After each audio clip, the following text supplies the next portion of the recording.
يوم ندعو كل أناس بإمامهم فمن أوتي كتابه بيمينه فأولئك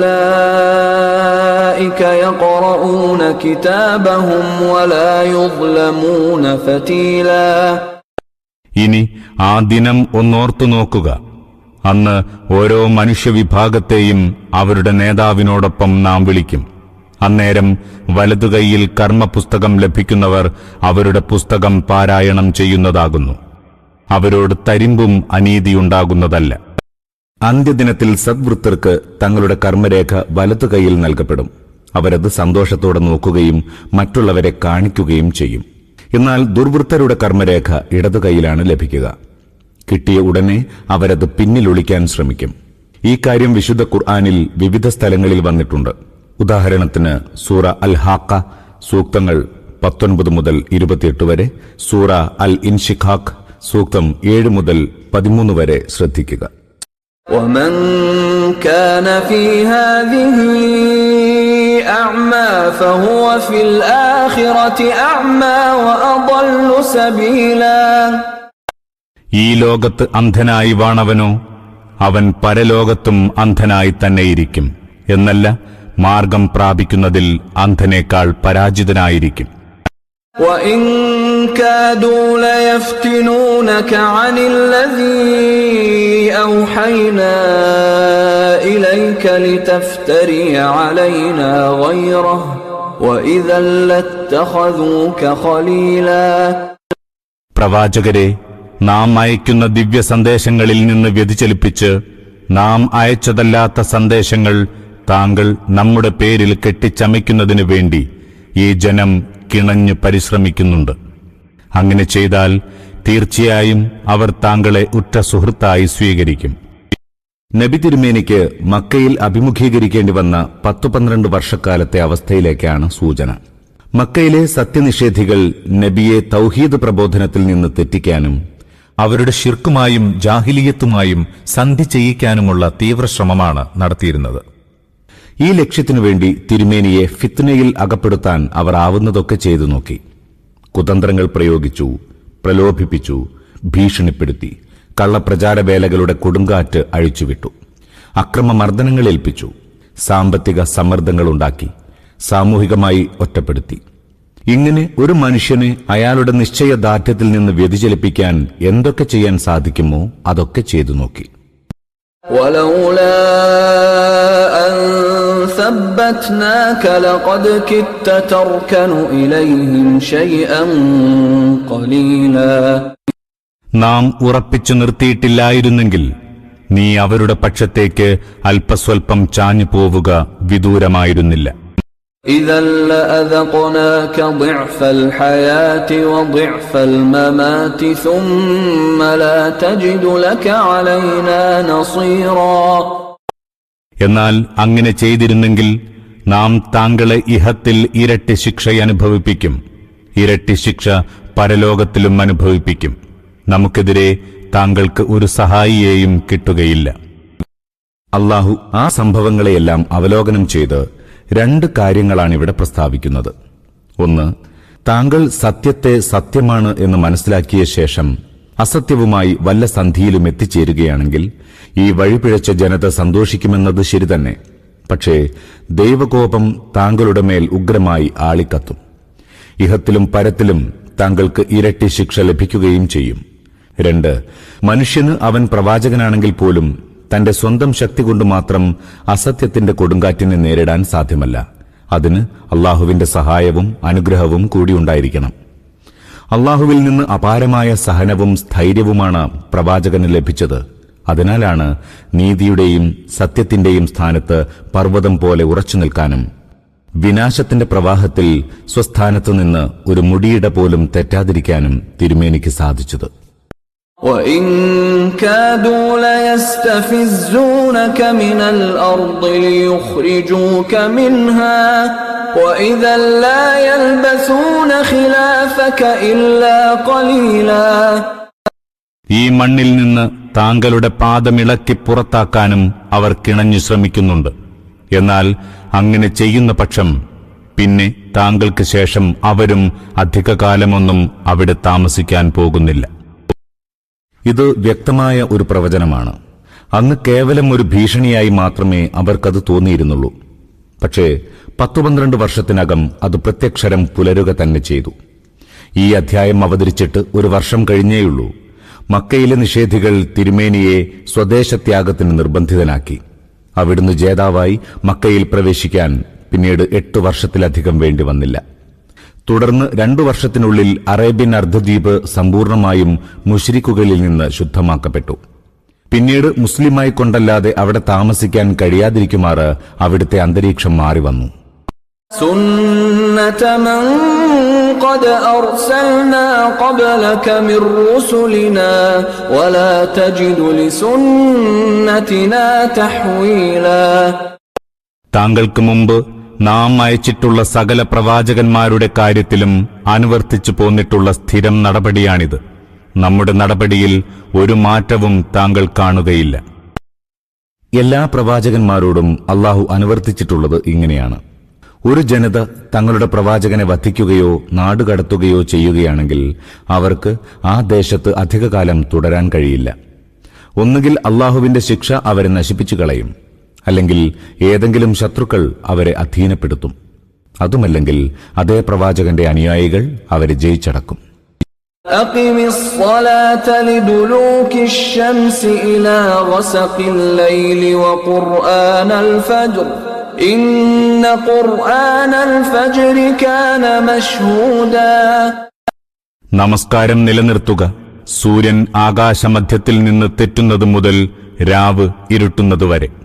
പ്രഭാതത്തിലെ ഖുർആൻ പാരായണം പതിവാക്കുക. എന്തുകൊണ്ടെന്നാൽ പ്രഭാതത്തിലെ ഖുർആൻ പാരായണം സാക്ഷ്യം വഹിക്കപ്പെടുന്നതാകുന്നു. ആപത്തുകളുടെയും ക്ലേശങ്ങളുടെയും പ്രളയത്തെ പരാമർശിച്ച ഉടനെ നമസ്കാരത്തെക്കുറിച്ച് പറഞ്ഞതിൽ സൂക്ഷ്മമായ ഒരു സൂചനയുണ്ട്. ഇത്തരം സന്ദർഭങ്ങളിൽ ഒരു സത്യവിശ്വാസിക്ക് ആവശ്യമായ സ്ഥൈര്യം ലഭിക്കുന്നത് നമസ്കാരം നിലനിർത്തുന്നതിലൂടെയാണ്. ഇവിടെ ദുലൂക്കി ശംസി എന്നതിന് സൂര്യൻ ആകാശമധ്യത്തിൽ നിന്ന് തെറ്റുക എന്നാണ് നാം പരിഭാഷ കൊടുത്തിരിക്കുന്നത്. ദുലൂക്ക് എന്നതുകൊണ്ട് ഉദ്ദേശിക്കുന്നത് അസ്തമയമാണെന്ന് ചില സ്വഹാബികളും താബിഈകളും പറഞ്ഞിട്ടുണ്ട്. പക്ഷേ സൂര്യൻ മധ്യത്തിൽ നിന്ന് തെറ്റുക എന്ന വിവക്ഷയാണ് ഭൂരിഭാഗം പണ്ഡിതന്മാരും സ്വീകരിച്ചിട്ടുള്ളത്. ഉമർ, ഇബ്നു ഉമർ, അനസുബ്നു മാലിക്, അബൂ ബർസത്തുൽ അസ്ലമി, ഹസൻ ബസ്രി, ശഅബി, അത്വാ, മുജാഹിദ് എന്നിവരും ഒരു റിപ്പോർട്ട് അനുസരിച്ച് ഇബ്നു അബ്ബാസും ഈ അഭിപ്രായക്കാരാണ്. ഇമാം മുഹമ്മദ് ബാഖിർ, ഇമാം ജഅഫർ സാദിഖ് മുതലായവരിൽ നിന്നും ഇതേ അഭിപ്രായം ഉദ്ധരിക്കപ്പെട്ടിട്ടുണ്ട്. എന്നല്ല, ചില ഹദീസുകളിൽ നബിയിൽ നിന്നു തന്നെയും ഈ വ്യാഖ്യാനം ഉദ്ധരിക്കപ്പെട്ടിരിക്കുന്നു. പക്ഷെ അതിന്റെ പരമ്പര അത്രയൊന്നും പ്രബലമല്ല. ഓസഖിൽ ലൈലി എന്നതുകൊണ്ട് ഉദ്ദേശിക്കുന്നത് ചിലരുടെ അഭിപ്രായത്തിൽ രാത്രി ഇരുൾമുറ്റുകയാണ്. മറ്റു ചിലർ അതിന് അർദ്ധരാത്രി എന്ന വ്യാഖ്യാനവും നൽകിയിട്ടുണ്ട്.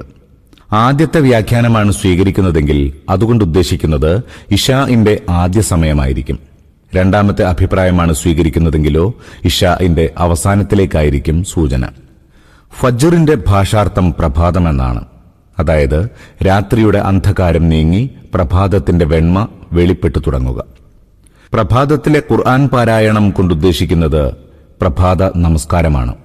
ഖുർആനിൽ നമസ്കാരത്തിന് ചിലയിടങ്ങളിൽ സ്വലാത്ത് എന്ന പദമാണ് പ്രയോഗിച്ചിരിക്കുന്നത്. മറ്റു ചിലയിടങ്ങളിൽ നമസ്കാരത്തിന്റെ ചില വശങ്ങളുടെ പേര് പരാമർശിച്ചുകൊണ്ട് മുഴുവൻ നമസ്കാരവും ഉദ്ദേശിക്കാറുണ്ട്. തസ്ബീഹ്, ഹംദ്, ദിക്ർ, ഖിയാം, റുക്കൂ, സുജൂദ് മുതലായവ ഉദാഹരണം. ഇതേപോലെ ഇവിടെ പ്രഭാതത്തിൽ ഖുർആൻ പാരായണം ചെയ്യുന്നതിന്റെ ഉദ്ദേശ്യം കേവലം പാരായണമല്ല, മറിച്ച് നമസ്കാരത്തിൽ ഖുർആൻ പാരായണം ചെയ്യുകയാണ്. ഈ സമ്പ്രദായത്തിലൂടെ നമസ്കാരം ഏതെല്ലാം ഘടകങ്ങൾ ചേർന്നതായിരിക്കണമെന്ന് പരോക്ഷമായി ഖുർആൻ സൂചിപ്പിച്ചിരിക്കുന്നു. ആ സൂചനകളുടെ വെളിച്ചത്തിലാണ് നബി തിരുമേനി ഇന്ന് മുസ്ലിങ്ങൾക്കിടയിൽ പ്രചാരത്തിലുള്ള നമസ്കാരത്തിന്റെ രൂപം നിശ്ചയിച്ചിരിക്കുന്നത്. പ്രഭാതത്തിലെ ഖുർആൻ പാരായണം സാക്ഷ്യം വഹിക്കപ്പെടുന്നതാണെന്ന് പറഞ്ഞതിന്റെ താൽപര്യം ഹദീസുകളിൽ വ്യക്തമായി തന്നെ വിവരിച്ചതുപോലെ അള്ളാഹുവിന്റെ മലക്കുകൾ അതിന് സാക്ഷി നിൽക്കുമെന്നാണ്. മലക്കുകൾ എല്ലാ നമസ്കാരത്തിനും എല്ലാ സദ്വൃത്തികൾക്കും സാക്ഷികളായിരിക്കും. എങ്കിലും പ്രഭാതത്തിലെ ഖുർആൻ പാരായണത്തിന് സാക്ഷി നിൽക്കുമെന്ന കാര്യം പ്രത്യേകം എടുത്തു പറഞ്ഞതിന്റെ താൽപര്യം പ്രഭാത നമസ്കാരത്തിന് സവിശേഷ പ്രാധാന്യമുണ്ടെന്ന് തന്നെയാണ്. ഇക്കാരണത്താലാണ് പ്രഭാത നമസ്കാരത്തിൽ നബി തിരുമേനി ദീർഘമായി ഖുർആൻ പാരായണം ചെയ്യുന്ന സമ്പ്രദായം സ്വീകരിച്ചത്. അവിടുത്തെ സമ്പ്രദായത്തെ അനുകരിച്ചുകൊണ്ട് സ്വഹാബികൾ അത് പ്രാവർത്തികമാക്കിയതും അവർക്ക് ശേഷം മുസ്ലിം പണ്ഡിതന്മാർ അത് അഭികാമ്യമായി നിശ്ചയിച്ചതും ഇതേ കാരണത്താലാണ്. ഈ സൂക്തത്തിൽ മിഅ്റാജിന്റെ സന്ദർഭത്തിൽ നിർബന്ധമാക്കിയ 5 നേരത്തെ നമസ്കാരത്തിന്റെ സമയങ്ങൾ എങ്ങനെ ക്രമീകരിക്കണമെന്ന് സംക്ഷിപ്തമായി വിവരിച്ചിരിക്കുന്നു.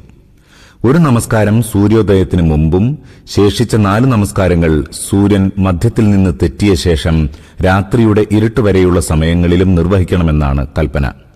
പിന്നീട് ഈ കൽപ്പനയുടെ വിശദീകരണത്തിനായി ജിബ്രീലിനെ അയച്ചു.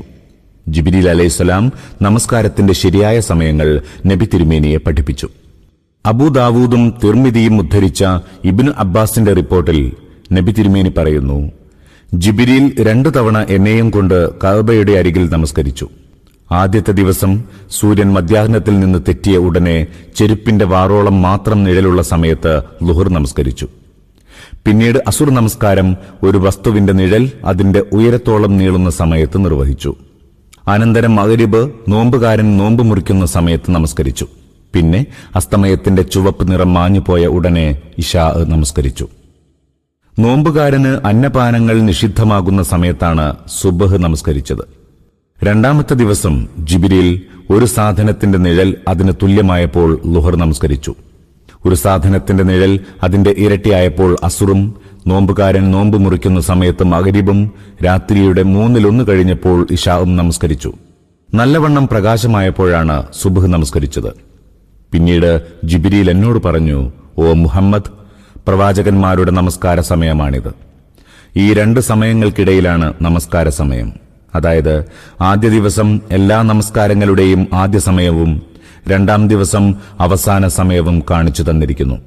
എല്ലാ ഫർള് നമസ്കാരങ്ങളും ഈ 2 സമയങ്ങൾക്കിടയിലാണ് നമസ്കരിക്കേണ്ടത്. ഖുർആനിൽ തന്നെ നമസ്കാരത്തിന്റെ 5 സമയങ്ങളിലേക്ക് വിവിധ സ്ഥലങ്ങളിൽ സൂചന വന്നിട്ടുണ്ട്.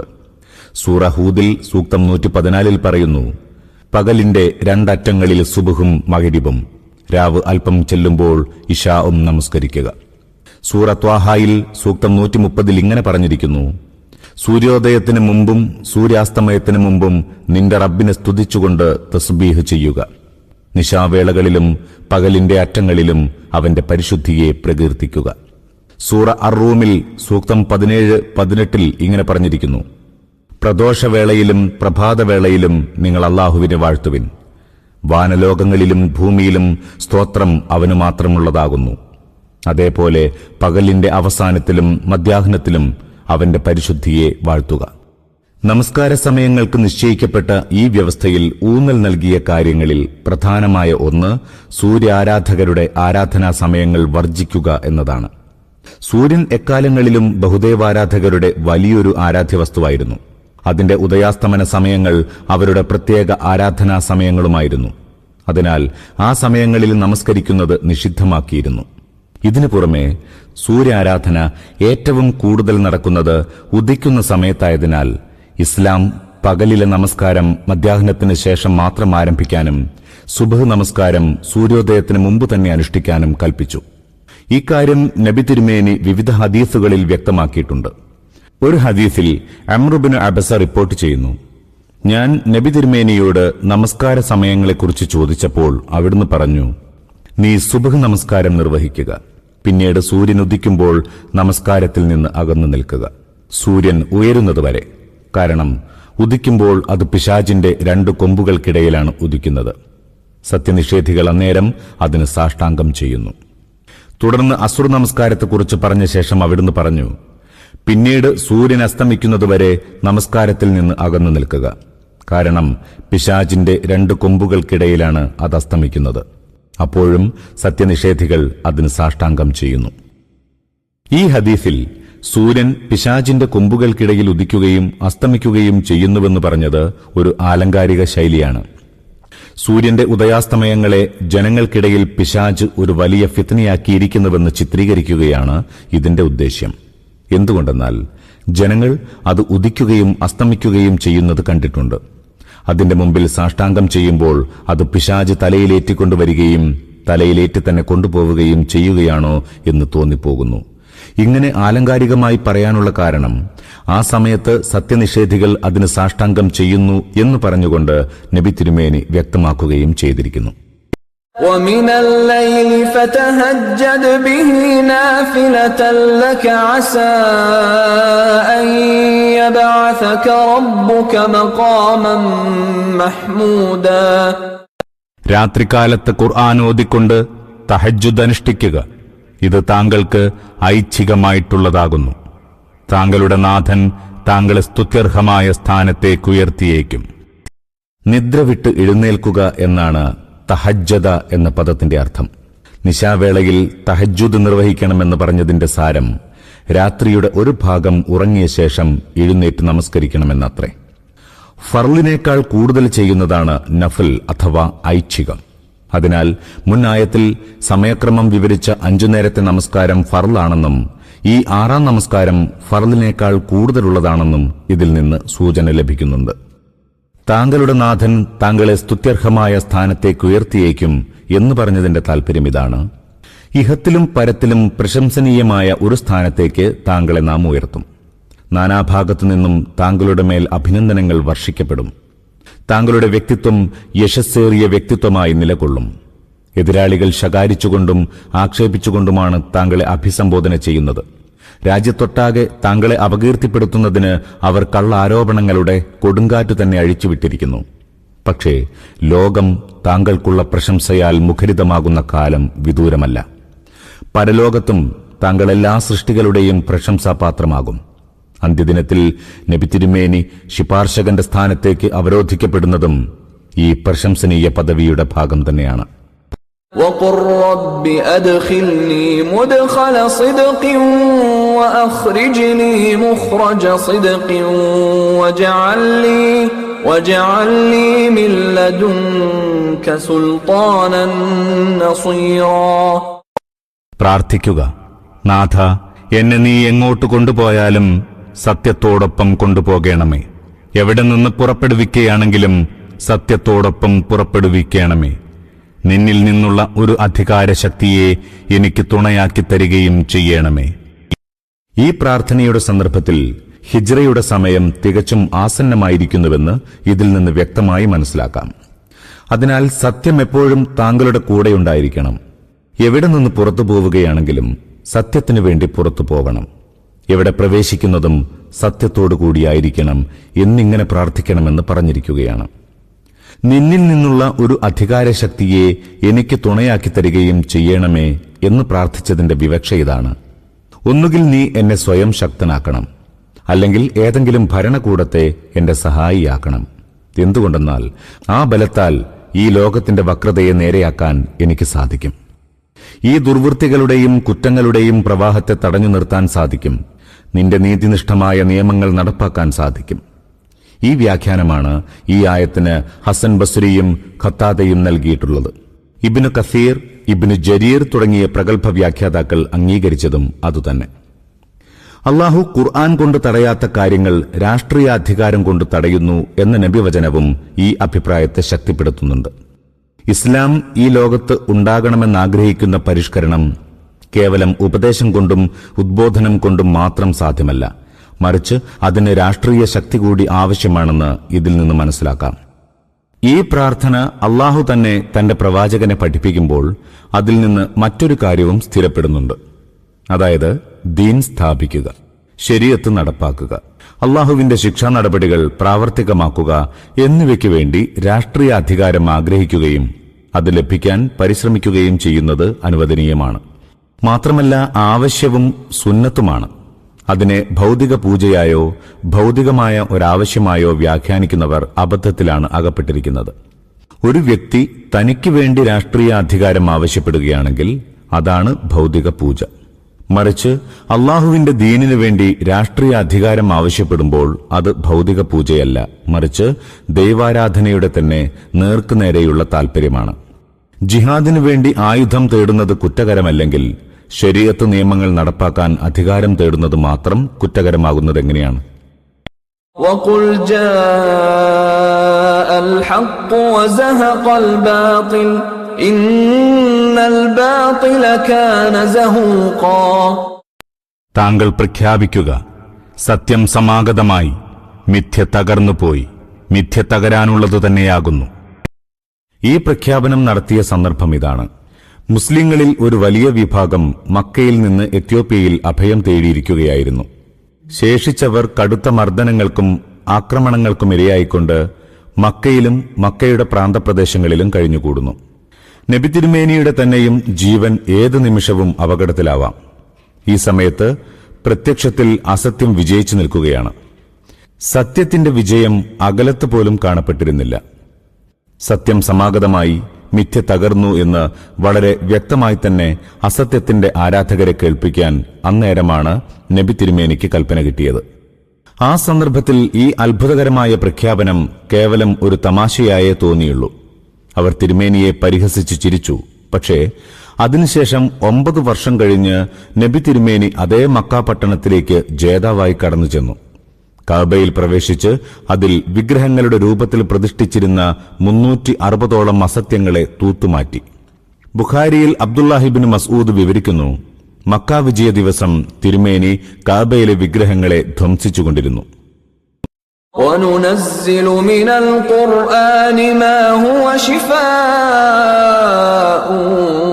وَرَحْمَةٌ لِّلْمُؤْمِنِينَ وَلَا يَزِيدُ الظَّالِمِينَ إِلَّا خَسَارًا.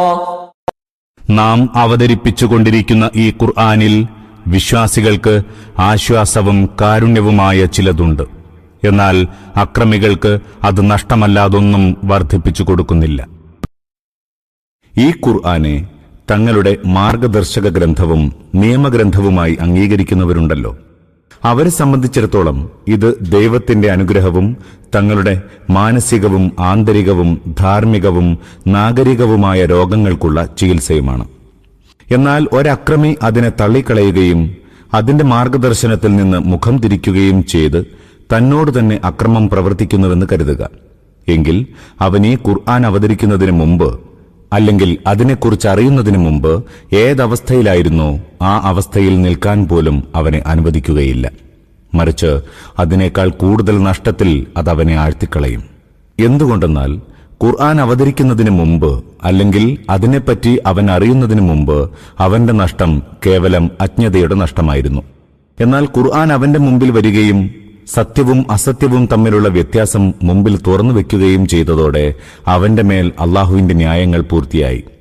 ഇനിയും അവനത് തള്ളിക്കളഞ്ഞുകൊണ്ട് ദുർമാർഗത്തിൽ തന്നെ ശഠിച്ചു നിൽക്കുകയാണെങ്കിൽ അതിന്റെ അർത്ഥം അവൻ അജ്ഞനാണെന്നല്ല, മറിച്ച് അക്രമിയും ദുർമാർഗിയും സത്യനിഷേധിയുമാണെന്നാണ്. ഇപ്പോൾ അവന്റെ അവസ്ഥ വിഷവും അമൃതവും കണ്ടിട്ട് വിഷം തെരഞ്ഞെടുക്കുന്നവന്റെ അവസ്ഥയാണ്. ഇപ്പോൾ തന്റെ മാർഗഭ്രംശത്തിന് അവൻ തികഞ്ഞ ഉത്തരവാദിയും അതിനുശേഷം ചെയ്യുന്ന മുഴുവൻ കുറ്റത്തിനും പൂർണ്ണ ശിക്ഷ ലഭിക്കാൻ അർഹനുമാണ്. ഈ നഷ്ടം അജ്ഞതയുടേതല്ല, ദുഷ്ടതയുടേതാണ്. അജ്ഞതയുടെ നഷ്ടത്തേക്കാൾ അത് കൂടുതലാവുക തന്നെ വേണം. ഇതാണ് നബി തിരുമേനി സംക്ഷിപ്തവും സാഹിതീയവുമായ ഒരു വാചകത്തിൽ വ്യക്തമാക്കിയത്. ഖുർആൻ ഒന്നുകിൽ നിനക്കനുകൂലമായ തെളിവാണ്, അല്ലെങ്കിൽ എതിരായ തെളിവും. وَإِذَا أَنْعَمْنَا عَلَى الْإِنسَانِ أَعْرَضَ وَنَأَى بِجَانِبِهِ وَإِذَا مَسَّهُ الشَّرُّ كَانَ يَئُوسًا. മനുഷ്യന് നാം അനുഗ്രഹം നൽകിയാൽ അഹങ്കരിച്ച് തിരിഞ്ഞുകളയുകയത്രേ അവന്റെ സ്വഭാവം. വല്ല ആപത്തും ബാധിച്ചാലോ അവൻ നിരാശനായിത്തീരുന്നു. قُلْ كُلٌّ يَعْمَلُ عَلَى شَاكِلَتِهِ فَرَبُّكُمْ أَعْلَمُ بِمَنْ هُوَ أَهْدَى سَبِيلًا. പ്രവാചകരെ, ഈ ജനത്തോട് പറയുക, ഓരോരുത്തരും അവരവരുടെ രീതിയിൽ പ്രവർത്തിച്ചുകൊണ്ടിരിക്കുകയാകുന്നു. ആരാണ് സന്മാർഗത്തിലെന്ന് നന്നായി അറിയുന്നവൻ നിങ്ങളുടെ റബ്ബ് മാത്രമാകുന്നു. وَيَسْأَلُونَكَ عَنِ الرُّوحِ قُلِ الرُّوحُ مِنْ أَمْرِ رَبِّي وَمَا أُوتِيتُم مِّنَ الْعِلْمِ إِلَّا قَلِيلًا. ഈ ജനം താങ്കളോട് റൂഹിനെക്കുറിച്ച് ചോദിക്കുന്നുവല്ലോ. പറയുക, റൂഹ് എന്റെ നാഥന്റെ ആജ്ഞയാൽ വരുന്നതാകുന്നു. പക്ഷേ ജ്ഞാനത്തിൽ നിന്ന് തുച്ഛമായ ഒരംശം മാത്രമേ നിങ്ങൾക്ക് ലഭിച്ചിട്ടുള്ളൂ. وَلَئِن شئنا لنذهبن بالذي أوحينا إليك ثم لا تجد لك به علينا وكيلا. പ്രവാചകരെ, നാം ഉദ്ദേശിക്കുകയാണെങ്കിൽ ദിവ്യബോധനത്തിലൂടെ നിനക്ക് നൽകിയിട്ടുള്ളതൊക്കെയും എടുത്തുകളയാം. പിന്നെ നമുക്കെതിരെ അത് തിരിച്ചു വാങ്ങിത്തരാൻ കഴിയുന്ന ഒരു രക്ഷകനെയും താങ്കൾ കണ്ടെത്തുകയില്ല. ഇല്ലാ റഹ്മതൻ മിർ റബ്ബിക ഇന്ന ഫദ്ലഹു കാന അലൈക കബീറാ. താങ്കൾക്ക് ലഭിച്ചിട്ടുള്ളതെന്തും താങ്കളുടെ റബ്ബിന്റെ കാരുണ്യത്താൽ മാത്രമാകുന്നു. താങ്കളോടുള്ള അവന്റെ ഔദാര്യം തീർച്ചയായും വളരെ വലുതാകുന്നു. സംബോധിതൻ പ്രത്യക്ഷത്തിൽ നബി തിരുമേനിയാണ്. എങ്കിലും ഖുർആൻ നബി സ്വന്തം നിലയിൽ കെട്ടിപ്പറയുന്നതാണെന്നും മറ്റേതോ മനുഷ്യൻ നബിയെ പഠിപ്പിക്കുന്നതാണെന്നും മറ്റും പറഞ്ഞിരുന്ന സത്യനിഷേധികളെ കേൾപ്പിക്കുകയാണ് ഉദ്ദേശം. അവരോട് പറയുന്നു, ഈ വാക്യങ്ങൾ പ്രവാചകൻ കെട്ടിപ്പറയുന്നവയല്ല, മറിച്ച് നാം അവതരിപ്പിക്കുന്നവയാണ്. നാം അത് പിൻവലിക്കുകയാണെങ്കിൽ ഇത്തരം വാക്യങ്ങൾ ഉണ്ടാക്കിക്കൊണ്ടുവരാൻ പ്രവാചകന് സ്വയം സാധ്യമല്ല. ഇതുപോലെ അമാനുഷമായ ഒരു ഗ്രന്ഥമുണ്ടാക്കി അവതരിപ്പിക്കാൻ സാധ്യമാവുന്ന ഒരു ശക്തി വേറെയൊട്ടില്ല താനും.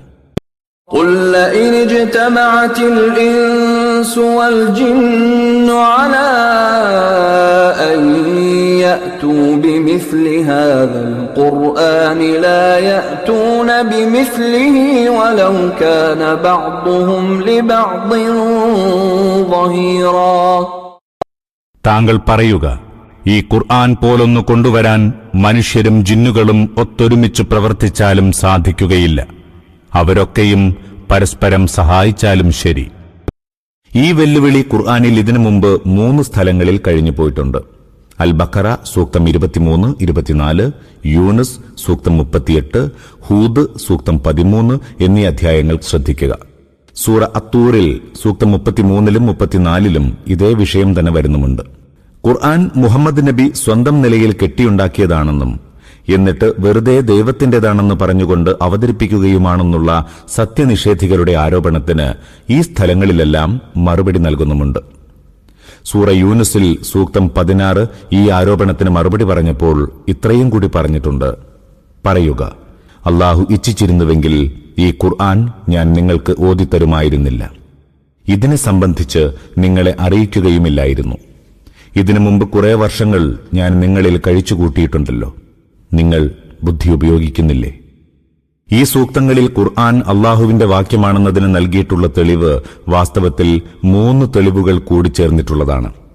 ഒന്ന്, ഭാഷാ വിവരണ ശൈലി, തെളിവുകൾ, വിഷയാവതരണം, ചർച്ച, അധ്യാപനം, അദൃശ്യവൃത്താന്തങ്ങൾ എന്നിവയുടെ അടിസ്ഥാനത്തിൽ ഖുർആൻ ഒരു അമാനുഷ ദൃഷ്ടാന്തമാണ്. ഇതുപോലൊന്ന് കൊണ്ടുവരിക എന്നത് മനുഷ്യ കഴിവിൽപ്പെട്ടതല്ല. നിങ്ങൾ പറയുന്നു ഇതൊരു മനുഷ്യൻ നിർമ്മിച്ചതാണെന്ന്. പക്ഷെ നാം പറയുന്നു, ലോകത്തുള്ള മുഴുവൻ മനുഷ്യരും ഒന്നിച്ചു ചേർന്നാൽ പോലും ഇതുപോലുള്ള ഒരു ഗ്രന്ഥമുണ്ടാക്കാൻ സാധ്യമല്ല.